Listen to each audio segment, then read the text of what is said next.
Guys, kita tahu kontroversi antara Indonesia dan Uni Eropah ini tidak habis lagi di dalam WTO. Tetapi di sisi lainnya, Uni Eropah sangat memuji kapasitas kepimpinan Indonesia di dalam global ini.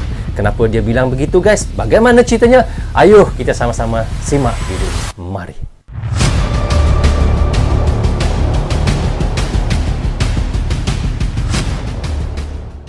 Assalamualaikum, apa khabar semua? Berjumpa lagi kita di dalam Brozul Channel, guys. Apa khabar anda orang Indonesia, orang Malaysia dan di seluruh Nusantara? Apa khabar anda semua juga sihat? Alhamdulillah, itulah sebaiknya, guys. Okey, guys, hari ini saya mahu meresenkan satu video daripada channel Indomax Indo Magazine. Jangan lupa pergi ke channel Indo Magazine, klik butang subscribe, klik tombol loceng, tanda dukungan anda juga kepada channel Indo Magazine. Sangat bagus, guys.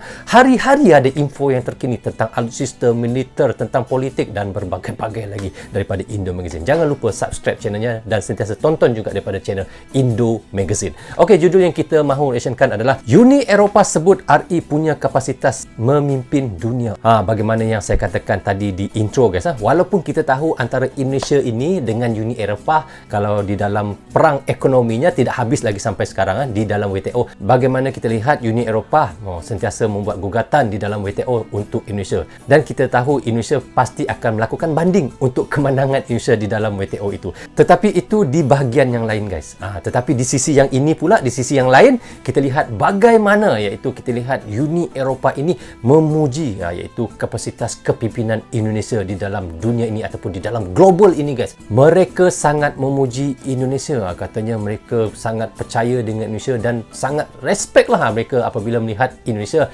usai saja G20 baru-baru ini di Bali pada November pada tahun 2022. Mereka melihat Indonesia sangat berjaya mengadakan iaitu KTT G20 di Bali itu.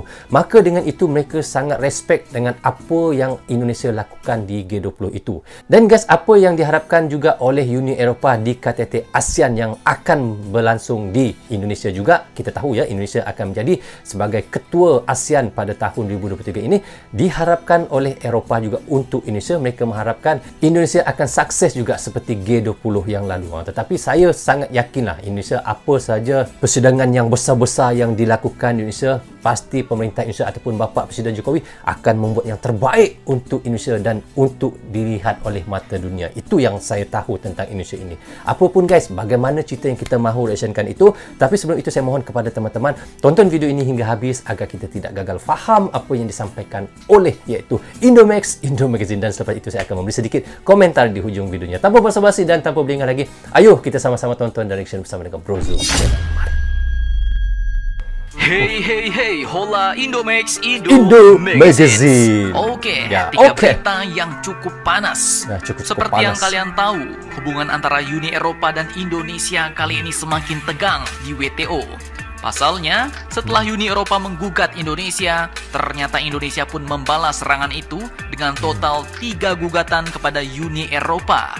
Nah, itu di WTO, bos, dalam bidang perdagangan. Namun tahukah kalian, di lain sisi, di luar itu Uni Eropah pun ternyata memuji-muji kapasitas kepemimpinan Indonesia di kancah dunia dan menganggap Indonesia punya kapasitas memimpin dunia. Cukup mantap nih, bos. Lantas siapakah yang menyatakan hal itu? Apakah alasannya ia mengatakan Indonesia punya kapasitas memimpin dunia? Dan bagaimanakah pernyataan lengkapnya setelah ini kita bahas? Oke, berita pertama datang dari Uni Eropah dan Indonesia. Meskipun sedang panas-panasan di WTO, ternyata Uni Eropah pun masih mantap-mantapan dengan Indonesia di bidang kerjasama lain, bos. Bahkan memuji kapasitas kepemimpinan Indonesia di kancah dunia. Admin kutip dari IDN Times. Seorang anggota parlemen Uni Eropah, yaitu Mr. David McAllister, baru-baru ini telah memuji kepemimpinan Indonesia di kancah global alias dunia, bos. Pada Kamis 23 Februari kemarin, ia pun menyatakan bahwa Indonesia telah menunjukkan kapasitasnya untuk memimpin dan menemukan sebuah langkah kompromi seperti presidensi G20 yang sukses, ujarnya. Bahkan secara khusus, Uni Eropah pun juga memuji deklarasi Bali yang dikeluarkan di Indonesia pada saat G20 kemarin. Dan terkait hal ini, Mr. David McAllister pun juga berharap agar keketuaan Indonesia di ASEAN bisa sesukses presidensi G20 tahun lalu, bos. Karena menurutnya, Uni Eropa merupakan mitra wicara ASEAN dan mitra dagang terbesar ketiga bagi satu sama lain. Nah, ia pun juga mengatakan bahwa saya melihat poster-poster ASEAN 2023 di Jakarta dengan tema ASEAN Matters Epicentrum of Growth. Ya, ASEAN juga sangat berarti bagi kami, Uni Eropa, yang dimana kami punya komitmen sama terkait multilateralisme dan tatanan berbasis aturan internasional, ujar anggota parlemen Uni Eropa ini, bos. Mantap, mantap, Jos. Mari kita doakan semoga Indonesia benar-benar bisa membuktikan kapasitas kepemimpinannya di ASEAN pada tahun 2023 ini ya, bos. Ya. Amin.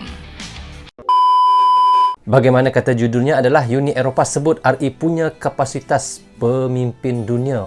Bayangkan di situ ya, kita lihat bagaimana Uni Eropa dia memuji Indonesia. Walaupun kita tahu ya baru-baru ini dan kita lihat bagaimana Indonesia dengan Uni Eropa ini memang tidak sebululah ataupun banyak kontroversinya di dalam WTO dan belum lagi selesai untuk gugatan Uni Eropa di dalam WTO dengan Indonesia, maka belum juga selesai untuk aju banding Indonesia di dalam WTO menentang Eropah. Tetapi di dalam sisi yang lain, kita lihat Uni Eropa sangat memuji kapasitas kepimpinan Indonesia di dalam global ini. Itulah walaupun di tempat lainnya ada yang tidak betul Uni Eropa dengan Indonesia itu, tetapi di dalam sisi lainnya tentang pemimpinan Indonesia di dalam dunia ini, Uni Eropa lihat Indonesia memang sangat berjaya. Itulah daripada kata-kata Uni Eropa untuk Indonesia. Malahan di sisi lain juga guys, kita lihat Uni Eropa sangat memuji Indonesia apabila usai saja G20 yang baru-baru ini di Bali, dan apa yang dikatakan oleh Uni Eropa tentang Indonesia itu, mereka sangat memuji kerana Indonesia sangat berjaya untuk melakukan iaitu KTT G20 yang ada di Bali November pada tahun 2022 yang lalu.